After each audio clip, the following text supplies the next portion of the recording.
Bismillahirrahmanirrahim. Assalamualaikum warahmatullahi wabarakatuh. Perkenalkan, nama saya Ananda Catur Pamungkas, jurusan Akidah Filsafat Islam, Prodi Usul dan Pemahaman Orang. Baik, saya di sini akan membahas tugas narasi yang bertema ideologi negara Pancasila yang mengenai tokoh Bertrand Russell. Baik, Indonesia memiliki Pancasila sebagai alat pemersatu bangsa. Contohnya di Mesir, konflik menjadi sangat tajam dan mengarah kepada perang saudara karena semua pihak berkeras kepala dengan kebenaran yang dipegang masing-masing. Karena kita perlu kembali berpegang teguh kepada Pancasila. Bagaimana sesungguhnya falsafah demokrasi Pancasila? Baik, nanti kita bahas berikut setelah ini. Dalam pemikiran Bertrand Russell adalah yang punya pemikiran secara realis. Seorang realis yang mempercayai bahwa objek yang diterima oleh indera memiliki realitas yang mandiri dan lebih besar dalam pikiran, sehingga ia menolak dengan tegas berbagai gagasan yang tidak masuk akal. Saat Perang Dunia I berlangsung, Bertrand Russell mengutuk kedua belah pihak yang terlibat. Filsuf dan sosiolog Inggris keamanan, yaitu Bertrand Russell, pernah memaparkan keaguman terhadap Pancasila. Russell menganggap Pancasila adalah sintesis kreatif antara The Journal of American Independence dengan Manifesto Komunis. Namun sanjungan ini tidak membuat bapak pendiri bangsa, yaitu Soekarno, untuk menyetujui sanjungan Russell. Soekarno menganggap bahwa Pancasila adalah karya yang lahir karena kesadaran bangsa anak negeri, bukan karena diajarkan oleh bangsa asing. Berikut kutipan pernyataan Soekarno. Dalam penolakan Soekarno atas pendapat Russell merupakan sikap konsisten bangsa Indonesia bahwa Pancasila adalah dasar bangsa bernegara yang lahir bukan karena mengadopsi pengetahuan atau pengalaman bangsa asing, melainkan karena pengaruh pengetahuan dan pengalaman bangsa Indonesia yang semenjak awal sudah menganut prinsip dan nilai-nilai ketuhanan, kemanusiaan dan persatuan, kepemimpinan dan kebisakaan berbasiskan rakyat dan keadilan. Pandangan bahwa Pancasila adalah buatan asli bangsa Indonesia juga dicetuskan tokoh-tokoh lain. Salah satunya adalah Muhammad Hatta. Muhammad Hatta menjelaskan bahwa prinsip sosial ekonomi Indonesia merupakan manifestasi dari kondisi budaya dan sosial masyarakat Indonesia yang lebih mengedepankan nilai-nilai budaya ekonomi, kerjasama, gotong royong yang merupakan manifestasi dan komunal tradisional Indonesia. Lanjut, yaitu pendapat Heidegger, seorang filsuf Jerman, bahwa hidup adalah memahami, adalah dengan menafsiri seperti yang dicetuskan sila keempat.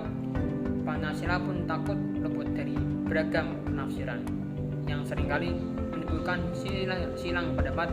Kata kerajaan sering ditafsirkan sebagai demokrasi, dan demokrasi Indonesia ini pun ironisnya ditafsirkan berdasarkan pengalaman dan pengetahuan negara barat yang dianggap sebagai rujukan utama demokrasi.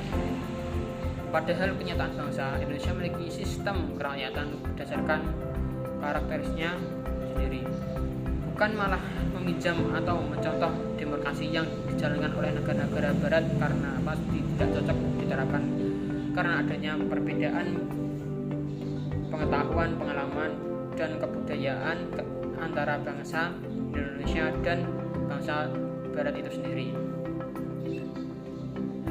Demokrasi pada umumnya dibagi menjadi dua aspek.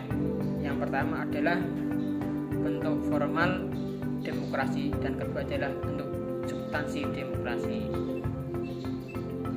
Perdebatan pelaksanaan demokrasi di Indonesia selalu berkutat pada yang formal, yaitu bagaimana bentuk demokrasi yang ideal diterapkan untuk bangsa Indonesia. Misal, apakah menerapkan demokrasi presidensial atau parlementer, langsung atau tidak langsung. Padahal pembahasan formalitas hanya terkait seberapa besar akomodasi sebesar suara, tidak terkait substansi kualitas demokrasi yang berdasarkan Pancasila itu sendiri. Sultan Syahrir menjelaskan bahwa substansi demokrasi Indonesia jangan sampai malah melakukan feodalisme yang mengatasnamakan nasionalisme. Selanjutnya yaitu dalam tafsir falsafah demokrasi sila keempat, yaitu setelah membahas sila ke-1 sampai ke-3 itulah kita bisa menjelaskan sila keempat diawali dari kerakyatan. Kerakyatan di sini bukanlah demokrasi yang ditafsirkan oleh asing, melainkan kerakyatan yang karena harus menjadi ideologi masyarakat Indonesia, yaitu masyarakat yang memiliki kesepakatan sistem bersama yang bertujuan untuk menciptakan manusia yang bertuhan, adil dan beradab. Pembahasan sila keempat masuk ke bentuk ideal filosofis moralnya, yaitu kepemimpinan perwakilan yang hikmah bijaksana. Jadi Pancasila tidak menganut prinsip suara rakyat adalah suara Tuhan, karena tidak keseluruhan suara rakyat memiliki nilai-nilai hikmat kebijaksanaan. Menurut Nietzsche, manusia jika bergerombol cenderung melakukan kegilaan yang oleh Aristoteles disebut sebagai mobokrasi, dan karena suara rakyat banyak malah sering kali dianggap tidak bersandarkan nilai ketuhanan, sehingga perlu suara rakyat untuk diwakili oleh perwakilan kepemimpinan yang memiliki nilai hikmah kebijaksanaan, bukan kepentingan atau kekuasaan. Lalu sikap Pancasila bukan berarti memberi suara rakyat, melainkan Pancasila tetap menjaga kedaulatan suara rakyat sebagai basis sistem kenegaraan, tapi kedaulatan suara rakyat yang dijaga oleh Pancasila tidak terkait banyak sedikitnya suaranya, melainkan prinsip-prinsip suara rakyat itu apakah berdasarkan nilai-nilai Pancasila atau tidak. Begitu pula sebaliknya terhadap sistem perwalian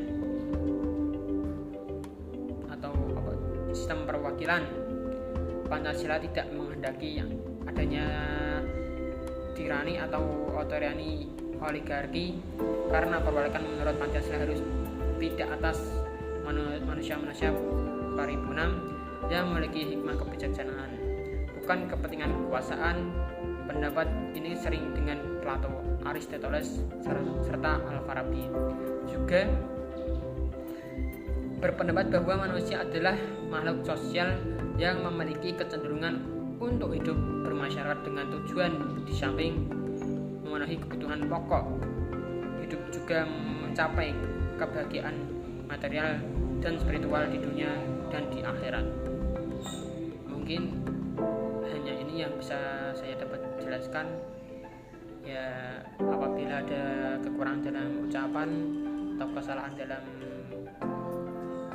ucapan saya, mohon maaf sebesar-besarnya. Wabillahi taufiq wal hidayah. Assalamualaikum warahmatullahi wabarakatuh.